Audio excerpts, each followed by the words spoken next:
নমস্কার বন্ধুরা, আপনারা দেখছেন সুন্দরবন অ্যাডেনিয়াম প্লান্ট। আমি আছি তোমাদের সঙ্গে আশিস।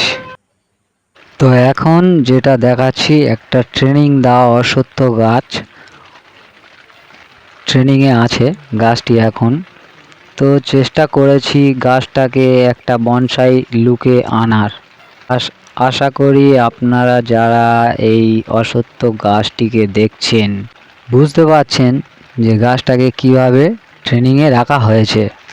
একদম পাতি বাংলা ভাষায় বোঝানোর চেষ্টা করছি। তো দেখুন কিভাবে গাছটাকে ট্রেনিংয়ের মধ্যে রেখেছি। এই গাছটির বৈজ্ঞানসম্মত নাম ফাইকাস রিলিজিওসা। এই গাছটির বিজ্ঞানসম্মত নাম। প্রথমে পুরো গাছের পাতাগুলোকে ছোট ছোট ছোট ছোট ছোট ছোট ছোট ছোট করে আমি কেটে নেব।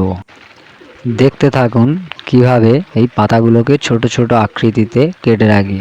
বনসাই মানে শুধু নয় যে গাছের সব পাতাকে ফেলে দিতে হবে। গাছকে যেমনভাবে আপনি একটা গঠনের মধ্যে সৌন্দর্য তাকে রাখতে পারেন পুরো ঘরোয়া পদ্ধতিতে। দেখুন ছোট কাঁচি, এমন কোনো যে আধুনিক বা খুব দামি যন্ত্রপাতি লাগে তা কিছু নয় কিন্তু বন্ধুরা। দেখুন গাছের গোড়াটাও একটা সুন্দর আকৃতি আমি দেওয়ার চেষ্টা করেছি। গাছটার বয়সও অনেক, প্রায় 9 বছর মতো। একটি থালার ভিতরে গাছটিকে প্রথমে আমি এনে বসাই। তো তারপর রিপোর্ট করতে করতে করতে করতে সেবে আনতে আনতে তো এমন একটা লুকে এসে দাঁড়িয়েছে।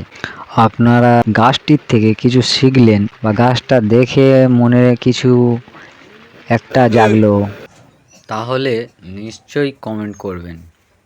ভুলবেন না একটা লাইক করতে, সাবস্ক্রাইব করবেন পরবর্তী ভিডিও যাতে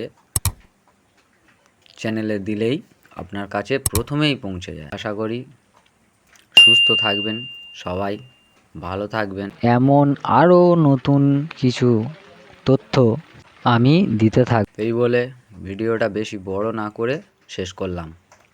ধন্যবাদ।